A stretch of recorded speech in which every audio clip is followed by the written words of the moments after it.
Today is surely an exciting day for many as a new era for the World Great Tour kicks off today. We've got a brand new graphics engine, we've got a brand new mod, brand new drivers, fantastic drivers returning, and yet somehow we've ended up with the same commentary duo that started the 2013 season. Hello everybody, and welcome along to the Malaysian GT Cup. My name is James Kirk, and although later on we are to be joined by some true sim racing royalty in the form of Michi and McLaren simulator driver Rudy van Buren, for now you're stuck with myself and Avid Chronic Racing Zaxby team manager and principal, and my very good friend Mike Pittman. Mike, how are you doing, and how exciting is this to see the cars in all their glory around the Sepang circuit?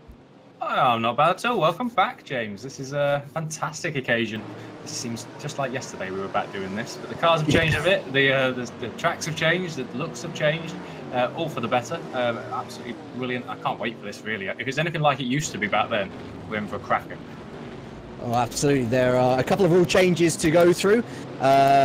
We will do so in the warm-up. We're currently halfway through our qualifying session, 15 minutes, for the drivers to go and try and post their fastest lap in what will be a hotly contested pole position by the looks of it. You would have thought from the statistics going into this that a Risto Capit pole would be all but assured, but the top 13 drivers in practice, all within a second of each other, it is looking to be very close indeed. And before we get into the real meat of the broadcast, I'd like to give a huge shout out and thank you to Mr. Argo Tida, who has stepped in and basically provided us with a fantastic camera work, access to the new DX11 engine, and most importantly, hopefully from what you guys are looking at on the broadcast right now, a work in progress new overlay specifically designed for the DX11 engine. Argo, a man of many talents, I'm delighted that you're able to join us today. But let's get to it then. Qualifying.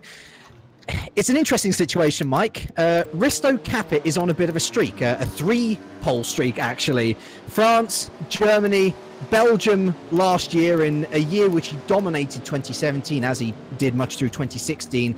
He's got triple the amount of pole positions of any other driver in World GT history, and yet he finds himself in P3.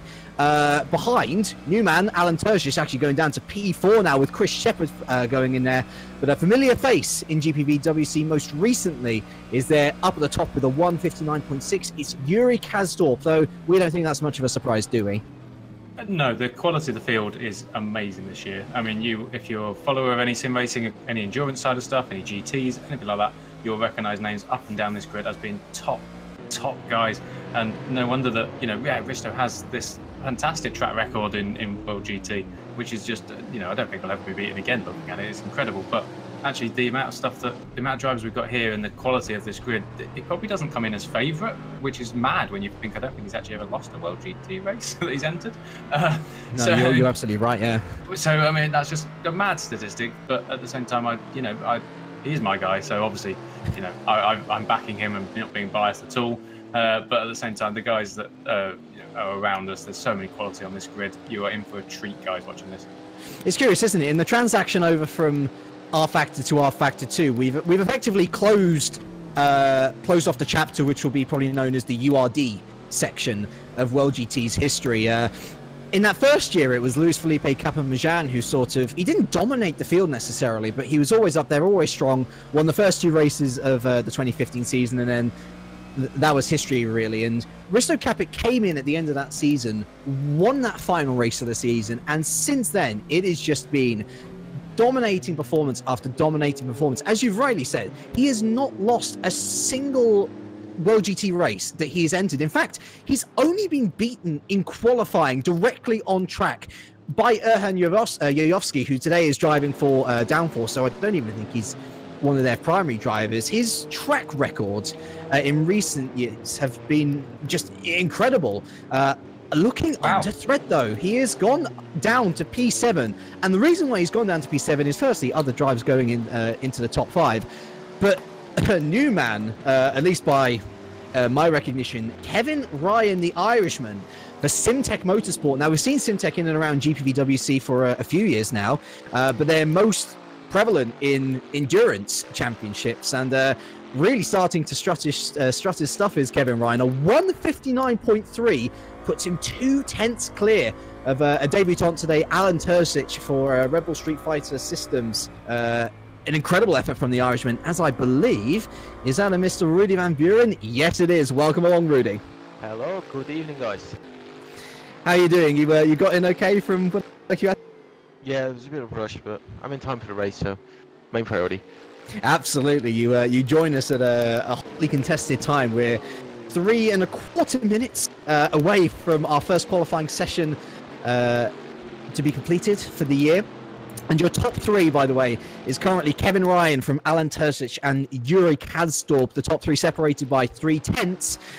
You have to go down to P9 to find 7/10 of a difference. So already the field looking a lot closer than before. We'll be going through a load of other statistics and certain teams to look out for once we get into warm-up. I'm just going to see whether there's anybody coming close to the line. Another name I noticed, Borja Milan, currently going around in P7. What a fantastic deal here for Epic Racing. Effectively a constructor entry into World GT this year. Supported by Radical, driving a Radical, and Borja Milan actually one of 3 people on this current grid. Or is it 3? No, it's 4 actually, to take a pole position. He took a pole position way back in, where was it now? It was USA 2016. That was a race which Capit didn't compete, but P7 still a very nice effort, as I think Kevin Ryan's just coming into the pit there. A load of new cars as well to talk about. Rudy, Mike, I don't really mind which order you want to go in or how we're going to do this from now on. But we've got the Callaway Corvette. We've seen that in previous years with the URD era. We've seen the Mercedes popping up here and there, but the likes of, the Bentley, the Radical, of course, quite aptly for Rudy joining us, the McLaren 650S. There's some really exciting machinery here. Yeah, it's really, really cool to see GPV taking up the new cars from Rfactor 2. I personally think they're really good compared to the old ones being used, and it's quite a mixed field as well. I expected to see quite a lot of Bentleys, but it's quite even spread, even a little bit more Corvettes. So yeah, it's going to be really exciting. The Radical is the strange one in the fight, but it has a bit different fuel usage and so on. So look forward to see how it all plays out. While you were actually talking there, Fran Lopez has just lit up the timesheets. We were talking pre-broadcast that he always has one lap in Spaniard, and the man who actually made his debut in World GT during my first season in commentary has just gone to the top of the timesheets with a 159.1 in the Street Fighter Corvette. That is a phenomenal effort from the still relatively young Spaniard. Honestly, he's still under 20 at this point, so arguably his best years to come. Mike, we've seen Fran rise through the ranks in the single-seater series as well. He's never really been consistent at the top in tin tops. Is this his year potentially? Well, you never can quite tell with Fran. He could turn up. He's one of those. Maybe it was his age at one point. He's maturing a bit. And he's getting that speed, but he's always great over 1 lap pace. And on certain weekends, he can blitz the field. But on other weekends, you won't get past lap 2. And you can never tell until you get into the race actually where he's going to be. So he's a great, exciting driver to watch, and he really can be up there. And we even qualified. I mean, Rudy raced against him in the World's Fastest Gamer final, I believe, or one of the qualifiers at least. Same with Kevin Ryan. These guys are all guys that Rudy will know, having raced wheel to wheel with the guys. As a team manager, Fran has been in my team and raced for us not in World GT, but in some other tin top type cars, as is Kevin Ryan actually. Come to think of it. And they both show incredible speed, and I love the fact that how close this qualifying is looking already, and I can still see some times dropping even that we're now at the actual at the times up, but we've got everyone to complete the lap. Yeah, so Fran, that 159.1 is going to be the first effort. Let's see who else is still on track, who is going to potentially win here. Let's go to Borja Milan in P8. He's just coming around the final corner in that Radical Epic, and he's going to try and improve on that P8. He's currently 7/10 off Fran. He's going close to the pit wall, and he's not going to improve from P8. The last 3 drivers who realistically can probably take that pole position away from Fran are going to be Kevin Ryan, Alan Terzic, and the plenty aforementioned already Risto Capita, Anish Schumvlier actually, and the Adonis car just going up to P8 there. That's a pretty decent lap from the Dutchman in what I think is his debut in GPVWC. He's a veteran in the endurance field in sim racing, so it's really no surprise to see such pace. I'm thinking, is it going to be Terzic coming around the final corner? Yes, it is. He's going to be the next man then to look for in that Street Fighter car. It's a really, really solid opening qualifying session either way for the Australian outfit. A 1-4 is good, and it's going to stay as a 1-4 for now. Terzic ending up 4/10 off his teammate. And who's going to be up across the line next? Is it going to be Capit? Yes, it is going to be Capit, and then Ryan rounding out this qualifying session. Risto Capit then, he has been on a 3-pole streak. He has dominated the last 2 years of World GT. For the Malaysian GT Cup in 2018, he is going to start on the front row. No, he's not! No, he's not, because Kevin Ryan has just stole it at the death. A 1:59.097 for the Irishman. His first pole position in the league, let alone the series. Fantastic work, and what sweet joy for the SimTech team. I know they've been having their troubles in other series with various technical issues, with various other drivers. What a lap from the SimTech driver. It'll be Fran Lopez then, an equally impressive effort, but just not good enough from the Street Fighter man. He's going to start P2, and Risto Capit, I mean, he must have thought he'd pulled out a fantastic lap to even start on the front row.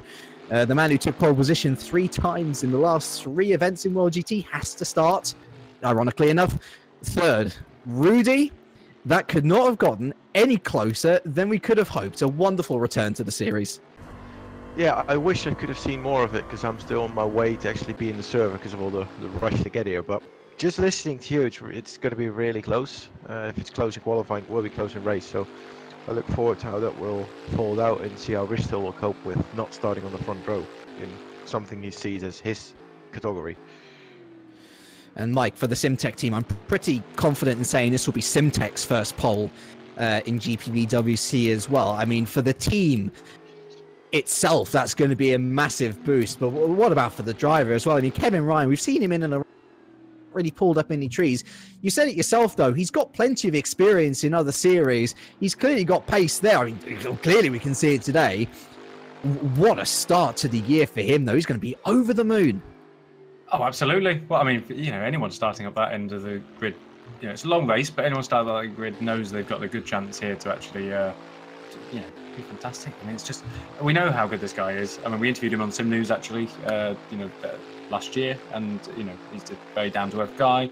Knows what he's talking about. He's very similar to Rudy in that respect, actually. Some similarities. Obviously not as fast, Rudy. We wouldn't have you here otherwise. You know what I mean? Just blow a bit of smoke. And but yeah, I mean, SimTech, that's fantastic for them as well. Who's his teammate actually as well? Sorry, I'm still learning the teams off the top of my head. His teammate is Matthews Boggarts. Yes, so he did all right actually in 11th. That's quite a good team effort, really. It's both in point scoring positions. That's important. That's pretty good. Because there's a few guys as well that didn't actually, that surprised me. Like Hani Asbury didn't set a time. No. And a couple of others actually, to be fair, didn't set times. I don't know whether they had accidents or whether they escaped too early or something along those lines. I'm not too sure. But yeah, it's a long race, so qualifying isn't everything. But to show the pace of these guys, Kevin is, him and Lopez will be an interesting front row. Oh, absolutely, for sure. Plenty of penalties to go through as well. There have been some penalties carried over from last season, which was unfortunately cancelled early due to worrying attendance, but that doesn't seem to be a problem at this first round here. And while we catch our breath after watching what was a fantastic qualifying, we hope you all enjoyed it here as well at SimNews.TV, the definitive broadcast for the first round of World GT. Hopefully, if Argo's got everything prepared, we can introduce you to Michi Hoyer as he takes you round a lap of the Sepang International Circuit.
pulling back.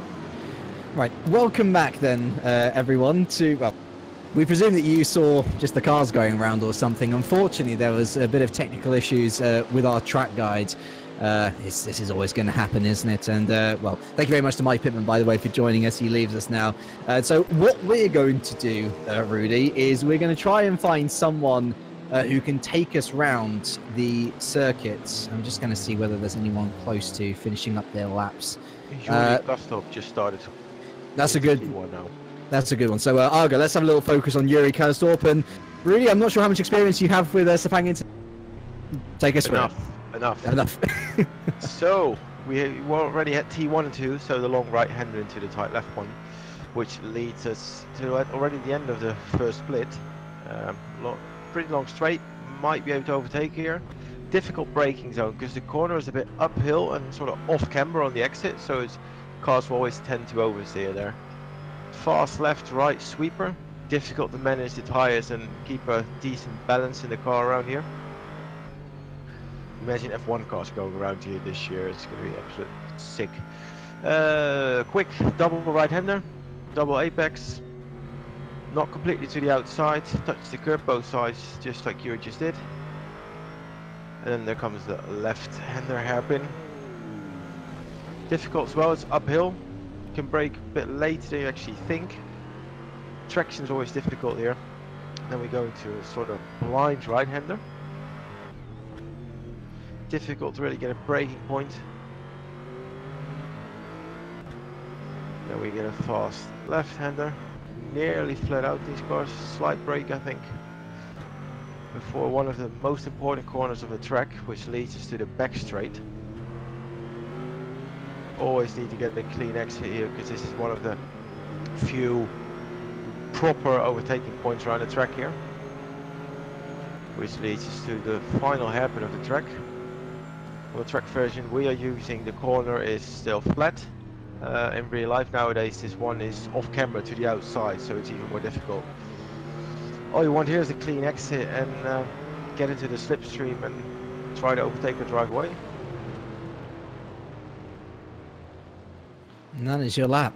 5.5 kilometers, which will sorely be missed by Formula One, actually, because it's been knocked off the calendar this year, has it not? Is it? Oh, so then they did last year. I said, imagine. Yeah. Oh, it might be. I don't know. I've lost track of my F1 calendars. Either way, it is a fabulous track and a great one to start off the year with.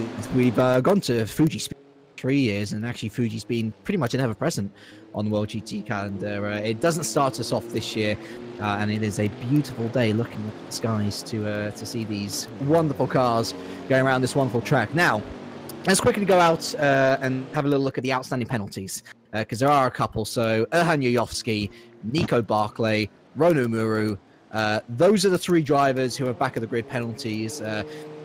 Interesting three there. Muru's got plenty of tin top experience. Yuyovsky and Barclay, though, are both previous pole sitters. Barclay, probably, I want to say, the most experienced man in the field here today in regards to how many World GT events he's contested. He is currently the man with, how many podiums does he have? He's got 9 podiums. So actually, barring Risto Capit's wins, he's got the most amount of podium appearances.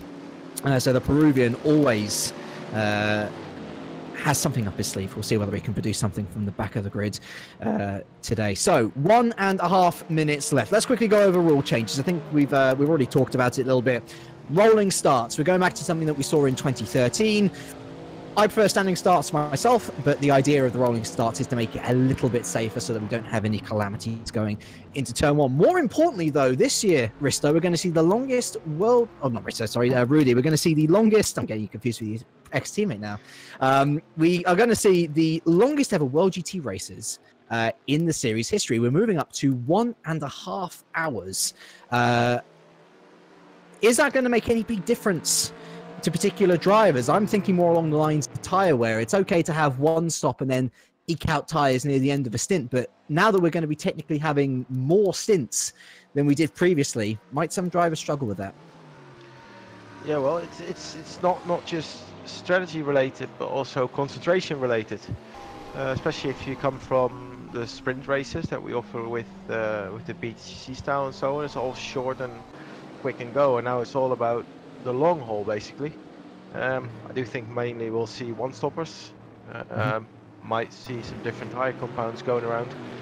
But it will be interesting to see what the drivers opt for regarding the fuel. They can start with a full tank and then refuel, for example, only 40 liters, or start with 80 liters and need to refuel 50 to 60 liters to get some difference in that and see where they get their fastest laps in. So it's the first time for GPV these race lengths, so it makes it exciting because nobody really knows what to expect, which is good for us.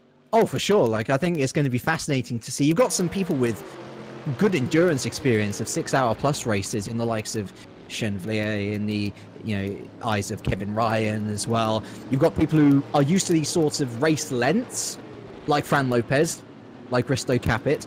And then you got some of the guys who are used to shorter race distances, like your Raul Murus or your Naranjan Kumars, who are used to like Formula Challenge, Super Cup, the International Touring Cup as well. So there's a real range of drivers, and it's going to be fascinating to see which of them adapts the quickest, adapts the best, because a race distance is completely different to qualifying. I think everyone who's a racing or sim racing fan knows that much. So our practice session has come to an end. I'll leave it to the grid for you to have a little look through, Rudy, and maybe select who you fancy to win the race. We're also going to go through all of the drivers with their teams, just to introduce you to them all, and hopefully we've got a very exciting 1.5 hours coming up. It's always exciting going to a new track for a new series on a new mod with so much new stuff. And actually, if you guys enjoy what you're looking at, and please remember to subscribe to the SimNews.TV channel. Give us a like, share with your friends, and let the league know that you want to see more of us. So what's your top 3 going to be? What's my top 3 going to be? Yeah, just get all out. See, oh, goodness me. This is me coming back to GPV after a year out. Let's see. Eeny, meeny, miny, mo. You don't say. You know what? I'm going to go on both experience and intuition. I think Risto Capit's going to win. He's got plenty of experience, 2-time champion.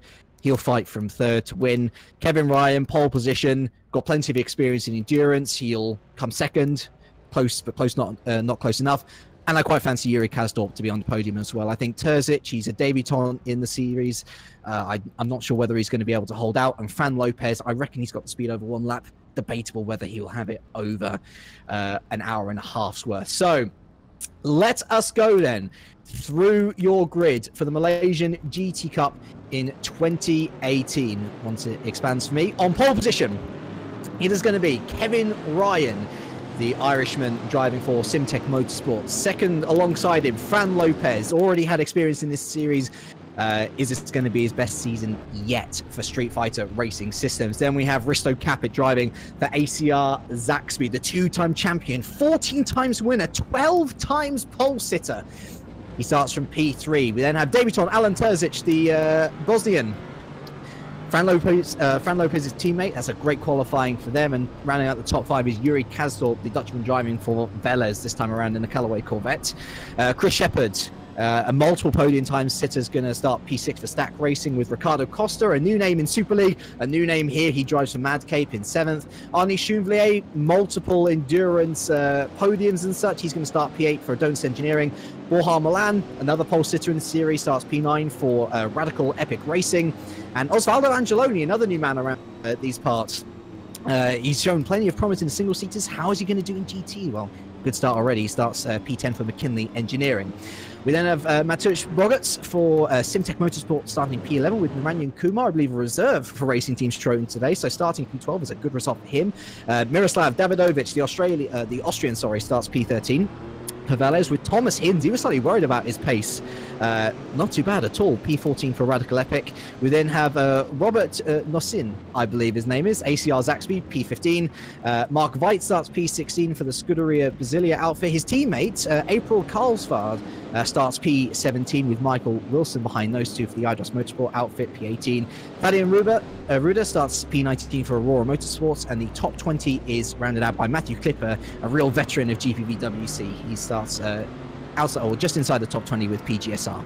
We then have Ben Willis driving in the Apex Motorsport with Precision FX Bentley, a wonderful livery that one as well, P21. Brett Metcalf, the South African, starts P22 for TTF Racing with Philip Morby, a podium sitter one time in the series, starting P23 for Racing Team Schroten. Paul Joseph, another veteran, starts P24 for Royal Blue Racing with Tristan Potters, P25 for Aurora. Ale Enamorado starts P26 for Royal Blue Racing with Alistair Long starting P27 for Idols Motorsport. Jonathan Ossercliffe starts P28 for Satellite with David Buckley starting P29 for PGSR. And Luke Browning, our youngest ever competitor in the World GT and Janetta Junior champion. He definitely competes in the series for sure. Apologies for getting all that information wrong. He starts P30 for Downforce. Best of luck, Luke. Hani Al Sabdi didn't set a time in qualifying. We already heard about that. He's a fast driver, though, and he starts P31 for Adonis. Jean-Pierre Helpat is for Madcape. He starts P29, and unfortunately, I think we are starting. So here we go, then. Green light. We'll go through a couple of other drivers. There's the back of the grid penalties to consider as well. Going into turn 1, though. Look at that. Straight away, Fran Lopez down the inside of Kevin Ryan. And that is a really dynamic move from the Spaniard to take P1 away. That was not really good defending from Kevin Ryan. And actually, the other Street Fighter, Terzic, has made a good start as well. Those Corvettes getting off to a great start. Risto Capit left floundering down in P4. Just goes to show that even though it's a rolling start, Rudy, it doesn't mean that you're no less susceptible to losing positions. No, it goes up and down all the way through the field. The field's so big, but it's good to see that apart from a bit of paint scraping left and right, everybody's still on track, nose in the right way, and we're off to a good start. We're just coming around into the second sector now, the double right-hander of turn 7 and turn 8. It's the best start possible for the Street Fighter outfit 1 and 3. Kevin Ryan still keeping with them, though. Other movers and shakers include Thomas Hinsley's down to P15, Borja Milan, P9 behind Ricardo Costa. Schundlier has made a good start. He's up to P7. As we head into the third sector now, the difficult, tight, and then sweeping corners, which see so many casualties in multiple series over the years.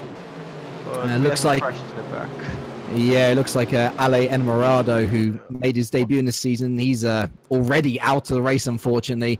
Sounds like a crash up in Sector 2, but onto the back straight now. This is the important bit that you were going over, Rudy. It's all about the slipstream. It's all about the exit, and Kevin Ryan has made an excellent exit using the pure grunt of that Bentley engine to try and take him up the inside. Is he going to retake the lead here on lap 1? He dives down the inside, and Fran Lopez, I think, wisely lets him have it. Is Terzic going to take the position as well? It's close on exit, but no, Fran Lopez stays ahead. So Ryan, despite losing the lead at turn 1, does maintain the lead. He's ahead of Lopez, Terzic, Capit, and Kasdorp rounding out the top 5. Look at them going at it. It's like we're watching a BTC race. We've got 87 minutes to go. Meanwhile, we see Hani or something is already up to P19, actually going to P18, I think. Oh, yes, he does. So he's gained about 16 positions in 1 lap. That's a really good start, actually, for Hani Al Sabti himself. And who was surprised to not see him do a quali lap. Sorry to interrupt you, but I saw him doing no laps in qualifying, but seeing coming up the field now, I think he. I was already picking him, but I think he's going to get up to the podium if he keeps. A podium? Yeah, that's bold. I think for P3. He is a fast driver. We both know this. A podium? Is that out the question? Yeah. Well, we saw the Edge Esports boys get onto the podium in the Chinese Super League just last week from the back of the grid. So anything is within the realm of possibility. Now, a curious position change, which I was having a look at while you were shining praise on Hani for his good starts. Fran Lopez has dropped behind Terzic in what looks like a considered switch. It wasn't that Terzic overtook him. Fran Lopez just went to the outside of the track and let the Bosnian through. So maybe he's thinking that Terzic is going to have a better chance of taking on Ryan. It's an intriguing switch to make so early in the race. Yeah, well, maybe there's something going on with the fuel loads, like I explained. I assume the guys need around 140 to 150 liters for the race, and it doesn't fit in the tank. But they've got different strategies to either start full and refuel less, or the other way around. So that will definitely influence lap times a bit. Maybe they know it from each other. Obviously, they're teammates, so they do. And they just pick the right one to go in front if he's quicker. And if that's Alan, then it's Alan. Yeah, certainly is. Still oh so close. Is that Chris Shepherd getting past Yuri Kasdorp into the final corner? Yes, it is. Chris Shepherd putting a McLaren inside the top 5 with Stack Racing. Chris Shepherd, of course, 5 podiums actually in the World GT, and in particular had a really good season last year. Is that Schoenville going to go past Kasdorp as well? The Dutchman going to try and hold on around the outside. It's Dutchman on Dutchman actually. I failed to notice, although Kasdorp going to try and keep the inside line going through turn 2, still side by side on exit. Mercedes versus Corvette on the way down to turn 3. Excellent racing between the two of them as Shepherd pulls away. It looks like Schoenville has got the better grunt coming out of turn 2 though. Schoenvliet, sorry. Schoenvliet. We're going to work on the pronunciation. Schoenvliet. You're Dutch, of course. Schoenvliet. There we go. I'm glad that you're picking me up on that, because racing actually, they're still going side by side into the second sector. Fantastic stuff, but Arnie is going to pull out ahead now. And oh no, on the cutback. On the cutback, they're still going. We want to pull away, but why wouldn't we when the action's this good on the inside? They're going side by side through 7 and 8. Incredible stuff. They've been going at it for half a lap. And yeah, here comes Costa. Costa from nowhere in the Mad Cave. Mercedes going around the outside. No way is he going to pull this off on the outside of turn 9. No, he is not. Okay, it settles down for now. Schoenfleet had to work hard to take P6 there. Costa jumping in on the action takes P7, and Kasdorp, in the space of half a lap, has lost 3 corners. That is merciless stuff in the midfield. Yeah, look at Borja Milan coming up there in the radical as well. Now we've got every brand in the front of the field. I tell you what, if you weren't convinced that World GT was going to provide you with entertainment, then you're wrong. Simple as. It is back, and it is back with a vengeance. And actually, looking at Borja Milan in 9th, serious pressure from another McLaren in the form of Osvaldo Angelone. The Colombian going to try and look into the inside of the final corner, and in fact, he does take him on the inside of the final corner. Fantastic move there. Milan demoted down to P10, and he's already under pressure once again from the other SimTech Bentley of Matusz Bogarts, running a different livery to his teammates, a more orange and black hue to the pure blue of his teammate, but he's not going to get anything done, and that Radical Epic remains in P10. Yeah, we can clearly see here that the whole from the field's like either attack or be attacked. Like, it still looks like a sprint race, and I'm sure it will settle down in a bit, but for now there's fights everywhere. Only 6 minutes in, can you believe it? Someone who's not just defending yet, though, is Kevin Ryan. He's been able to pull a 1.3 second gap at the front of the field, and what relief that must be to the Irishman. It's always such a high for any driver to take a pole position, but to lose that first place by turn 2 just must be the most gut-wrenching feeling. For him to win it back with vigor at the end of lap 1 is 1 win. Now he's got to try and stay in that position for the next 83 minutes or so to try and secure the full win. Behind him, the Street Fighters, very much in tandem with each other. They're working very nicely together, not looking to attack each other just yet, unless Fran Lopez decides he's got other ideas. But I guess what's crucially happening here, Rudy, is that they're keeping Risto Capit behind. And if there was any danger man to look out for in the field, it would be him. Yeah, but if I look at Risto at the moment, he's not really forcing the issue either. He's sitting there in fourth position, keeping everything in sight and relaxing, probably keeping the tires alive, having his strategy planned out. So he's doing all he needs to do. In the meantime, we've lost Miro David. I've actually looked it back in the replay, and it was certainly a lag connection with someone else on the straight, which forced him to retire. And I see Luke Browning as well with a DNF. I'm not sure what happened there, but I'm going to look it back right now. That's a real shame there for Miroslav and Luke, both early departures from the race. Oh, Fran Lopez going back ahead of Terzic. Oh, actually, nope, yep, no team orders here, is there? That on Terzic from Lopez into turn 1. And what that has ended up doing is bringing Risto Capit back into the fold. But I'm looking at Chris Shepherd as well, Rudy, and since getting past that whole rabble of Kasdorp and Schoenfleet, he's been working away, and with the 3 up ahead of him battling, he's been working towards them quite nicely. Now within 1.5 seconds of the top 4. As I say, he's a regular podium sitter. In fact, he's on a bit of a podium streak since the early days of the 2016 season. He'd surely want to keep his podium streak up for this race, and as long as he stays within touching distance of said top 4, he's got every chance of it. And he's McLaren, so he's got my blessing. No. But the only thing that worries me a bit when I watch Chris drive is the amount of tyre locking and things I see going on compared to the others. Me and Chris know each other from the BTCC from last year as well, and he can be quite tyre hungry. It's not the right word, but he likes them. He's a very aggressive driver. Yeah, that's just one of the things you see as well while watching in a GT. That I hope for him that it keeps working over the long race distance and that doesn't get put back further into the stint regarding to tyre wear. But for now, he's closing up, so bring it on. Get P2, 3, 4, 5 in a fight. Of course, one thing that we're not entirely sure about is the different tyre compounds that everyone's using. It's basically free choice. So if you play Motorsport Manager at all, you'll know that in most of the series there, you have a free choice of tyre for qualifying, you then have a free choice of starting tyre for the race. And it's what we're doing here in World GT this year. You can have a qualifying tyre effectively and then start on whatever compound you like. So it's very possible that Shepard could be going for the harder compounds, as there goes Lopez down the inside of Terzic once again. And I think this time it is going to be for keeps. Indeed it is. Lopez goes out of turn 2, the lead of the 2 street fighters once again. And it looked like that was a move coming for the last couple of laps, to be fair, after letting Terzic go through and have a little go at Ryan. Lopez has decided to take matters into his own hands and retake that second place. So back to Hani Al-Sabti TV. He's up into the points already in 13th.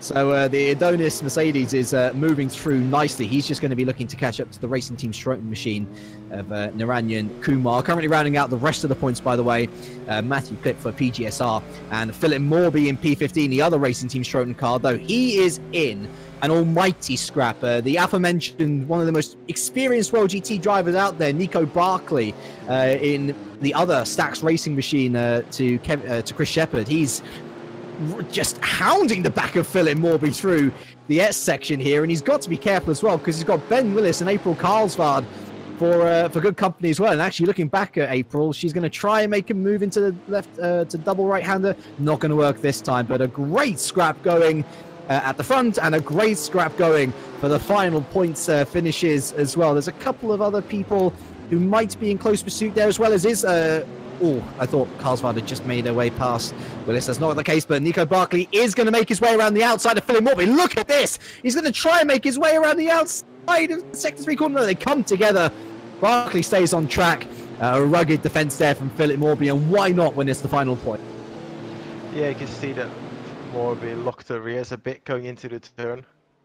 Not much he could do there. Really close racing, and luckily for both of them, they could get on without any damage. Should be good and be ready for take 2 of the fight within a few seconds if they see this going on in the straight and slipstream. Bad news for one of the favourites of the championship, ACR Zaxby. They've lost Robert Nosin already. The Polish driver was brought in as teammate to Risto Capit. Already that in itself is a bit of pressure, isn't it? He is out with suspension damage, so already we have lost 4 from our starting grid of 35 drivers. A real shame there for the pole, and now Zaxby looking only to Risto Capit to try and score their first points of the season, although I don't think that'll be too much issue. Looking at Barkley, by the way, now he's right on the outside of Morby going into turn 2 now. He is desperate, the Peruvian, to try and take P15 away from the Englishman, and it's been a hard-fought battle, rubbing doors against each other on the fly down to P3, but I think this time around Nico Barkley should have it. Indeed, into turn 3 he goes, and that is game, or sorry, turn 4 I should say. I forget the right-hander is a turn. Either way, he's up into P15, but unfortunately he is now 8 seconds off the back of P14. He has got a long journey ahead of him to gain more points from this race.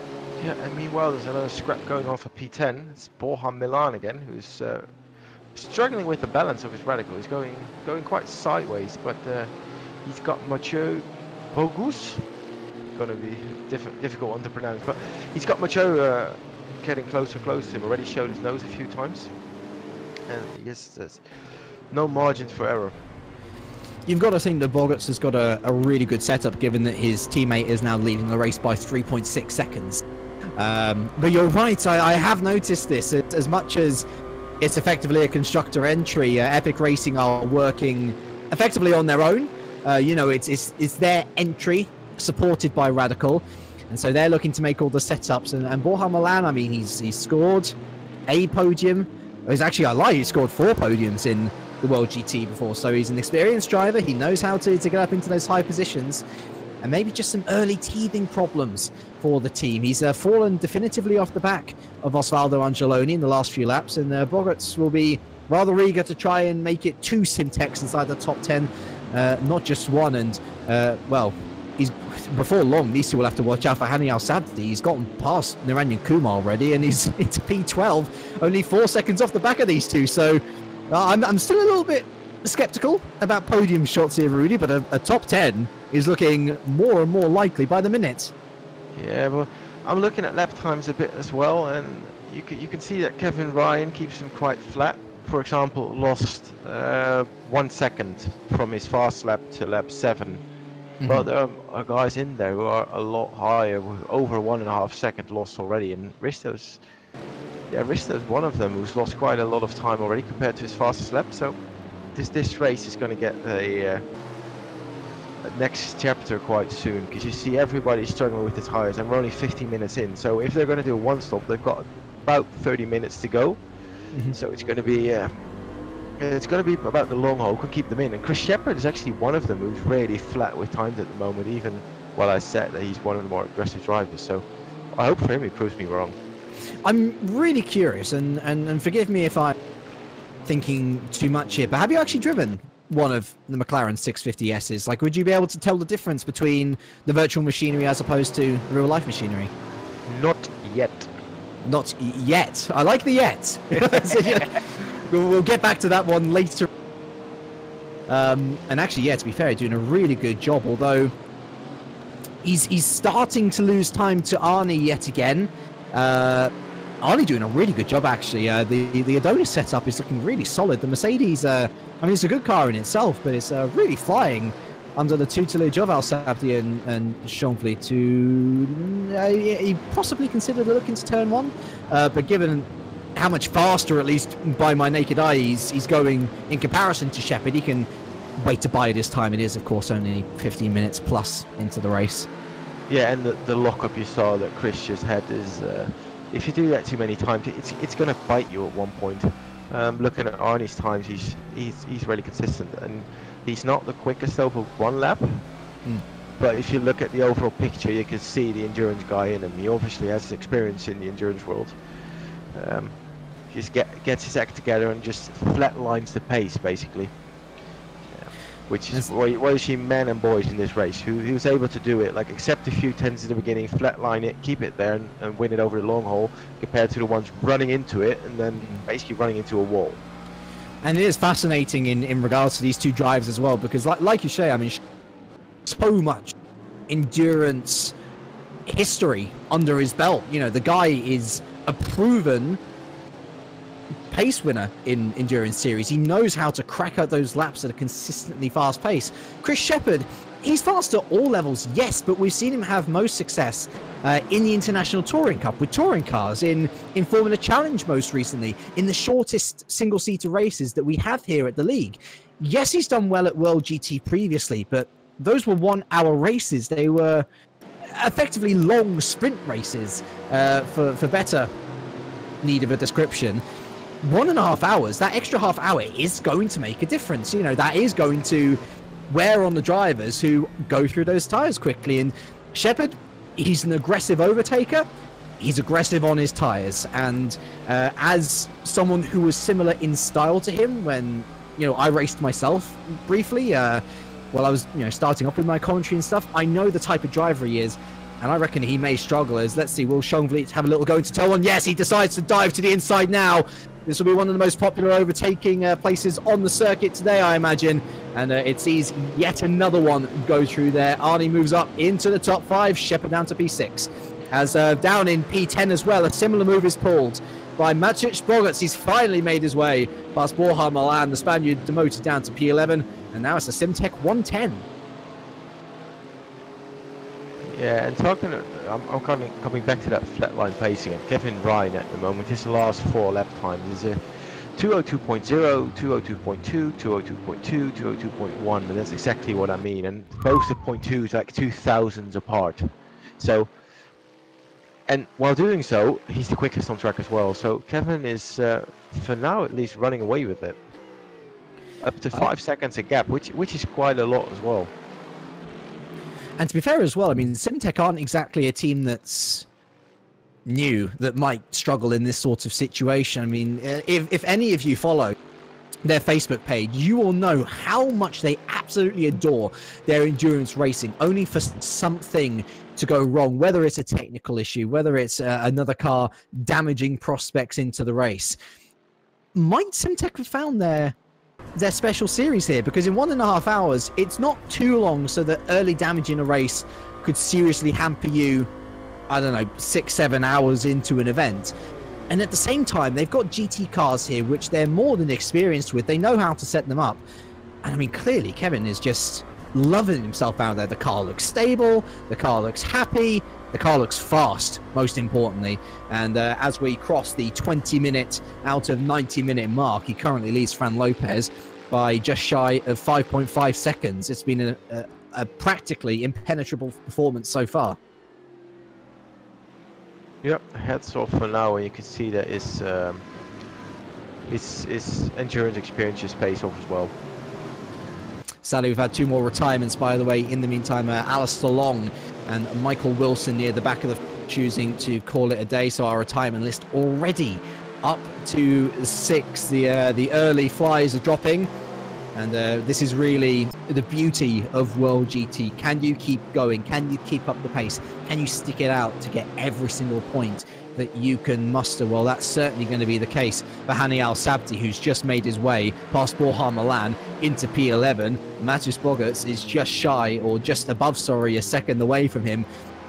To go from the back of the field to P10 in less than 25 minutes would be some achievement. Yeah, and I see him. I stick to my point. He's going to get to the podium. You're really convinced? I mean, to be fair, he's only 20 seconds off the lead. That's not an insurmountable difference. Podium. Probably there will be some variations in strategy around the pit stop where like a few laps difference. So things will get mixed. Things will get mixed. If you're just looking at his pace, he's one of the guys who's closest to Kevin, apart from the last lap. So gradually he will make his way to the front if he can just get past people without too much of a time loss or a too big fight. Yeah, for sure. So it looks like things have settled well. I was going to say things down. Not in the front though. Yeah, Fran Lopez and Alan Terzic, they've decided that they're not going to give us a quiet moment. They've decided that they're going to go into battle again. Terzic actually hits Lopez while braking. Did he really? I had the wrong camera angle for that. Yeah, he bumped him. Well, they've gone side by side out the corner. Terzic has retaken second though, and Risto is going to be rubbing his mitts together for this one. Look at that! Milty 21. Don't you dare bring that to our series. That's hollow territory as they go to turn 1 together. Fantastic action from the 2 street fighters today. And Risto Capit, is he going to try and capitalise on Fran Lopez being misfooted? No, he's not, but he might have had a better exit actually, going through turn 3 up into turn 4. Terzic pulls away. He's had a really good debut actually. Fair play to Alan, a really strong debut so far.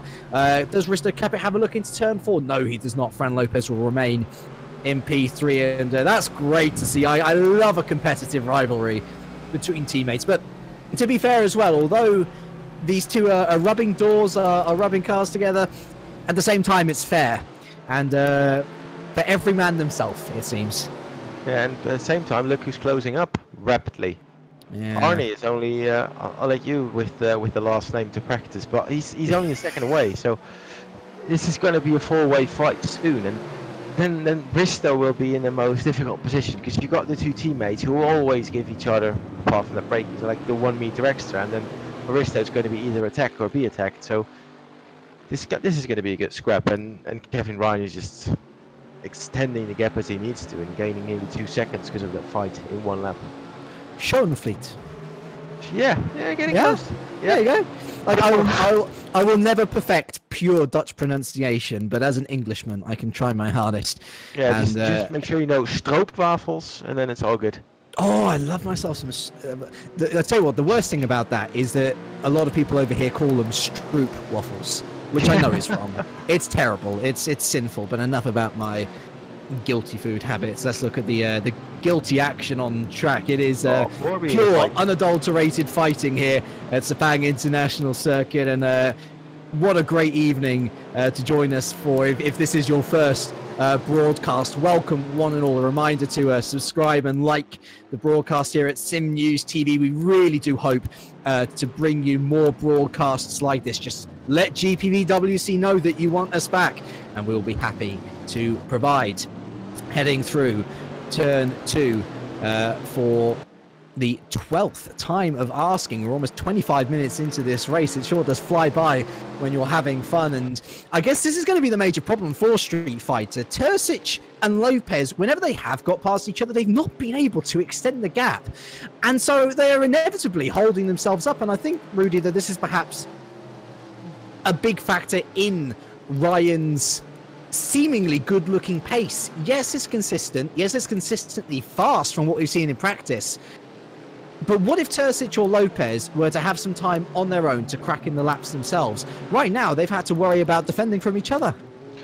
Yeah, well, the difficult thing with these cars is they're not really downforce related when you're driving close to each other, but you always get this tiny bit of understeer which gives a bit more front heat in them. But at the other end, you've got the long straights here where the slipstream will bring you close again, so you get into this kind of yo-yo effect. But if they will break up to like a gap of 2 seconds, you will probably see them split apart. But from now, because they're so close in pace-wise, it's either you feel like you're faster behind because you get the slipstream effect on the straight, but as soon as you're in front, it's the other way around. And if they keep battling like that, well, then Kevin's going to hit the 10-second gap mark pretty soon already. Would it be worth one of these two Street Fighters pitting early to try and get the undercut on another? Well, undercut is a big word with such a gap to the front, but they could at least protect it to the rear. Yeah. And make sure that one of them stays in P2. It's a very Risto Capit-esque performance from Ryan so far, but it's not really a Risto Capit-esque gap.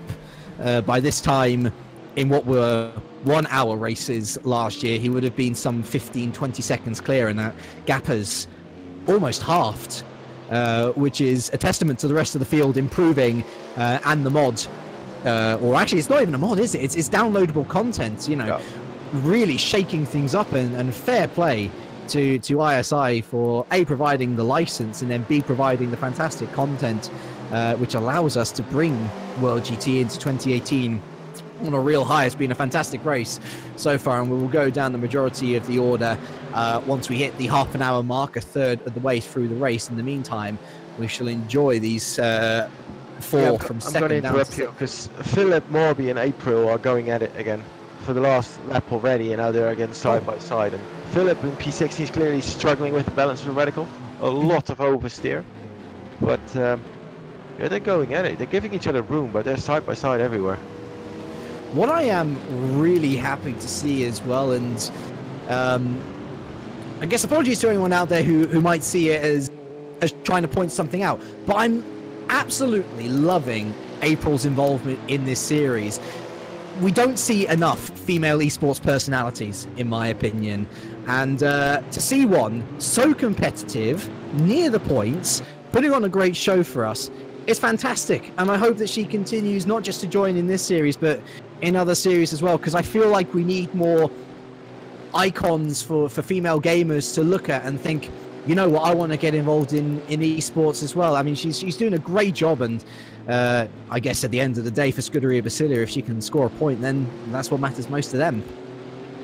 Yeah, we should try to get Sim Racing Girl to do a race as well here. We've got everything. We've got the live stream. We've got the field. Now we need to get the extra bits in as well. So many good ingredients. It is sure to make a wonderful racing stew. And April's actually got to be careful because Ben Willis in that Apex car is just slowly creeping up on the two of them. I am worried, though, about the difference between Morby and Barkley in 15th. Remember, they were just, oh my goodness, be some serious oversteer from Barkley, but some even more serious understeer from April, and really, that is the curse of the commentator in full effect. I don't know why I say that with such pride. It happens every time. I should really feel terrible about it. But Ben Willis capitalised. April just getting caught up in the dirty air there that Philip created. And going wide herself, Ben Willis taking full advantage, putting his Bentley in P17, but there is a clear divide between 15th and 16th. I mean, Barkley and Morby were fighting just 10-15 minutes ago, and now there's almost a 20-second gap between the two of them. Yeah, meanwhile, it's the next episode of Turcic and Lopez. Going on board with Lopez, I mean, you can still see he's like Chris Shepard. He's so aggressive on the wheel, and you can hear him pounding that car around with a throttle everywhere. And the point has to come closer where it starts to hurt him, because if you then swap over to Kevin Ryan, for example, almost he's super smooth, hits his marks, no sliding, no locking up, nothing. And in all fairness, he is, in the last few laps, he's nearly 7/10 quicker a lap doing so. But there will come a point, won't they, when that cliff really starts to hit. I remember back to his debut. He was 14 years old when he made his debut with it was the Nordschen Racing BMW M3 at Bathurst. And I remember distinctly him impressing us all, because I mean, for such a young guy to be so strong inside the top 10, that was a massive bonus. But near the end of that race, he was sliding all over the place. And I'm sure you can imagine at a track like Bathurst, the amount of times that we thought he was going to go into the wall. It was a miracle. I think he finished 7th or 8th in the end. We know he's got pace in these GT cars. That's never been in question. The question has been, well, can you calm your driving style down? You know, can you take the clear, raw pace that you have and convert that into podium pace? So far, so good, yes. But what happens if the tyre air is too much come the final 30 minutes? With Capit and Schoenfliet so close to the podium places, you'd have to worry, and it's why I didn't think he was going to finish inside the top 3, actually. Yeah, well, we're 31 minutes into the race, so if he can stick to this for another 14 minutes, he's going to be good. He can always go for the safe option of pit halfway through the race, get enough fuel, get new tyres and go. Yeah.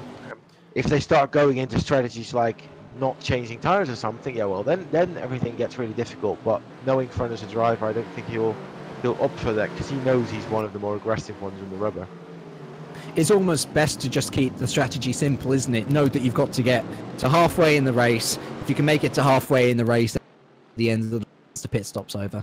Yeah, if you're not sure about your own case, especially in the first race, yes, just keep it simple and make sure you perform that to the max, and then, well, there's not more you can do. And if you perform to your own maximum while doing so, you can't really be angry, whatever the end result is anyway. So I think that's one of the things that Risto's doing as well. He's keeping it smooth, keeping it on track, not doing anything weird so far. Because all these guys know there's 35 people on the grid. You can name 5, 6, 7 names for sure who can win races. So it's all going to matter in the long haul to just get that first one out of the way and get the points on the board. It'll be a good test of endurance here as well. I mean, Malaysia's hardly the most tyre friendly of tracks, especially when you consider later in the year we've got the likes of Monza and the Red Bull Ring coming up. You know, those two tracks in particular are going to be much easier on the tyres. They might allow the more aggressive drivers such as Lopez and Shepard to really shine. And actually, just as I look at the calendar, I remember that Bathurst is next, so maybe maybe we will be able to see a return of Lopez to the track where he almost hit the top side of the circuit 11 times, or it was some silly number. Anyway, back to Al Sabti TV. He has made his way into the top 10. It didn't quite take 25 minutes, but he is there in just about half an hour after getting past Bogos. And actually, on that note, let us take you through the top 10 as we've just passed the third waypoint. So it is Ryan who leads by a super impressive 11 seconds. He has been fantastic since retaking the lead on lap 1. It's then the two street fighters of Terzic and Lopez, closely followed by Capit and Schoenfliet. Chris Shepard just keeping a watching brief in P6, and then we've got Costa, who's really been in a world of his own there in P7. Kazdorp P8, he's been closely followed by an impressive Angeloni. Again, he's new to the league this year, but goodness me, is he making a good impression in all the series that he seems to debut in. And of course, the aforementioned Al Sabdi rounds out the top 10 with Boguc, Milan, Clip, Kumar and Barkley rounding out your point scorers. And speaking of Barkley, actually, he is now on the back of the Indian in the Radical Racing Team Schroten machine. Barkley going to the outside there of the hairpin. Nothing doing just yet. But with more point scores in sight, I think the Peruvian's got enough experience to make his way past him in the next couple of laps. And actually, what a good exit that was. Is he going to have a look into turn 12? No, he is not. But the McLaren making their way up nicely. Back up to the front, though. It's difficult really to look away from this battle. Terzic in second, Lopez in third, Capit and Schoenvliet looking to keep onto the back of these Red Bulls as they go into turn 1. Nothing doing just yet. Do you think that William Tringus has maybe been in the ear of these two to say, listen, you need to calm it down because we're losing so much time to the cars ahead and the cars behind? Is it really worth battling this early in the race? Because surely if they stay out of each other's hair for the next 30 or so minutes, then near the end of the race they can say, okay, this is for position, this is for result, go for it. For now, they've just got to try and maintain their position and stay as far ahead of the rest of the field as possible. Yes, I know it's a difficult one. In all fairness, looking at pace, P1 is currently not possible, so they're going to be fighting for P2 and 3 if nothing weird happens. And they've been doing that for the past 35 minutes, and they've been in that position. So it's not that Risto is pointing his nose left and right in there at the moment, apart from now, because Fran made a mistake, so Risto can put it on the outside. No, he won't pull it off here, it's not possible. So as a team manager, it's the difficult. You can never do it right at this moment.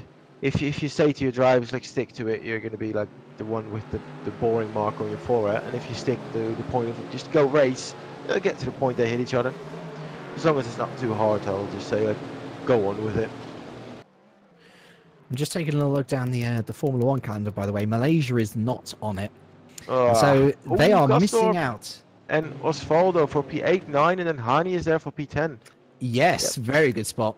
We'd seen Angeloni catching up to the back of Kazdorp in the last few laps, but Al Sabti has been on an absolute tear, and he has got P8 in his sights. Look how defensive Angeloni needs to go, and Al Sabti goes to the other side, hits the outside wall. I don't think I've ever seen that.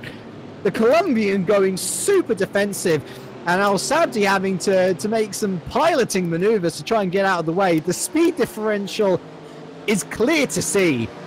Will Angeloni give it up without a fight? Of course he won't. It is in his blood to defend, and defend hard.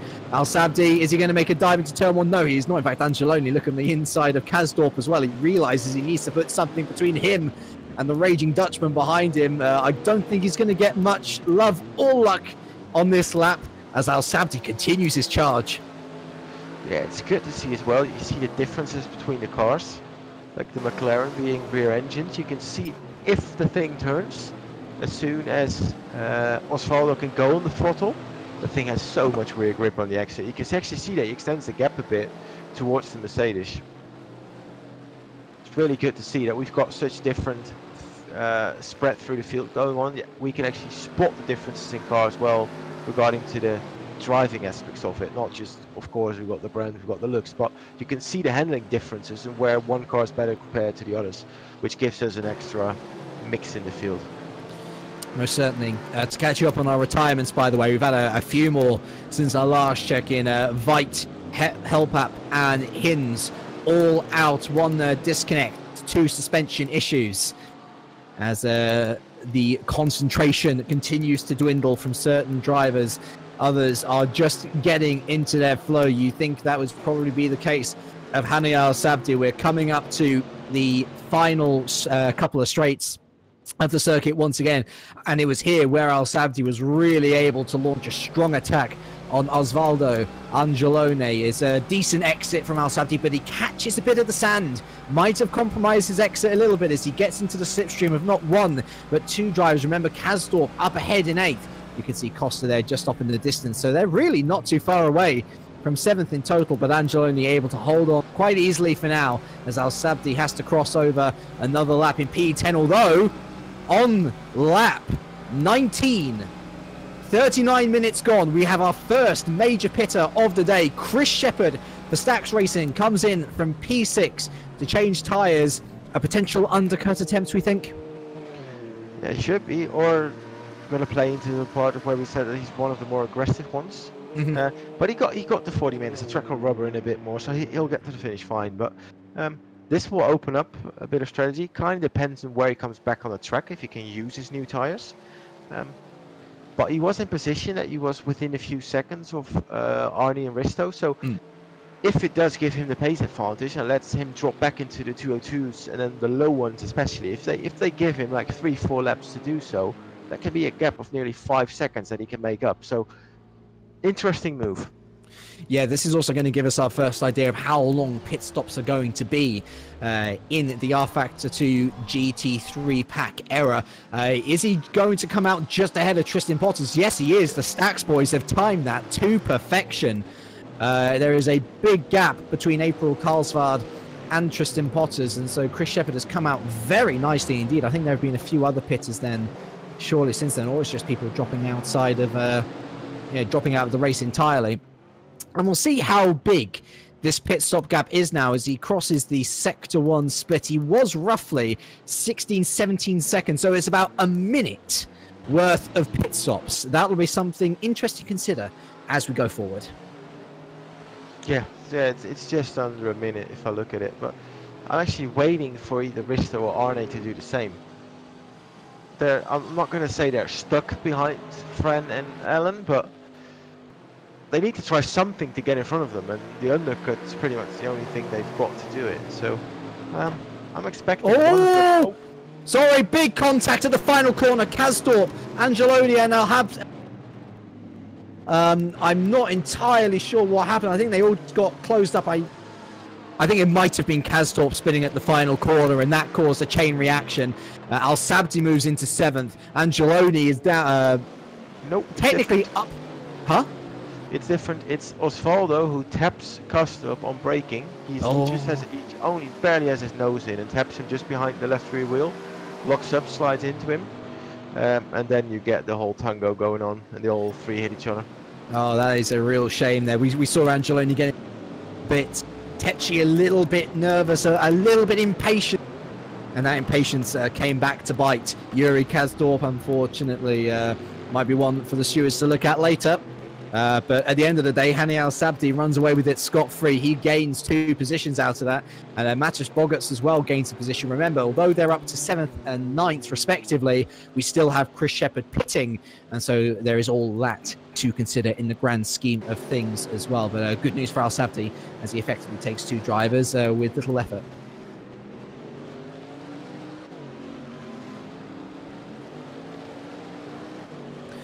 So then I'm having a little look at Kevin Ryan, who is just looking to lap one of the PGSRs. That's David Buckley. And nobody seeming to respond to Shepherd. Interestingly enough, Rudy. Nobody feeling that they need to pit in at this relatively early stage. Kevin Ryan goes round again. We'll take a little look at the squabble going on for the podium as well. I imagine, looking at driving style, we'd imagine probably Fran Lopez in, and what do you know? As if on cue, Fran Lopez makes his drop into the pits. Probably a good thing for the Spaniard to try and get some fresh air and fresh tyres. Yeah, he needs to try something, so it's good that he goes for the option. Don't mind me, I'm also going to try and find out what my replay button is, because I couldn't see that Kasdorp incident. So it's going to be, I think Lopez is going to be dropping back into, where is it, 5th or 14th or 13th from what I see? There will be around Shepherd. Yeah. and with people pitting, they will shuffle around a bit. Well, he'll be close to Shepard. He'll be in front because you could. Are you sure? I think so. I think this might be close actually. 1 minute 14. Lopez was 15 seconds off the lead at the last time split. Shepard is 1 minute 14 away. He's just trying to make his way past April Carlsvard as well, so he's got a bit of... And actually, April just decides to let him through. Is April going to pit as well?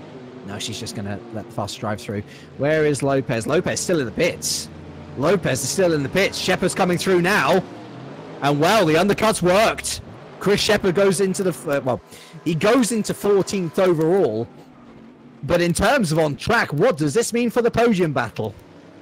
Yeah, this is what I mean with the only option he had basically to get to the front. With him getting in front, it kind of, well, I hope for the others, it opens the eyes that a few others will now react to this, which will get the whole domino effect going, which is good for us, because then everything mixes up again. Oh, absolutely. I mean, if we're to look at where Fran was on track in comparison to the pit stop, I mean, to be fair, it looked like a longer pit stop than Shepard's. You know, it looked like he was in the pits for about, I want to say 5 more seconds than Shepard was.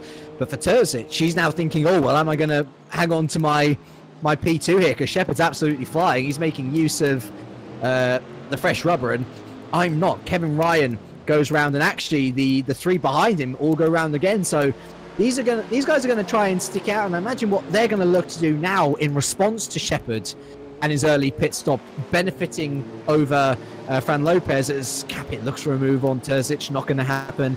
Is they're probably going to try and make it last as long as they can, and then think, okay, we're going to have fresh rubber, low fuel for the end of the race, go for it from there as Angeloni comes into the pits from P9.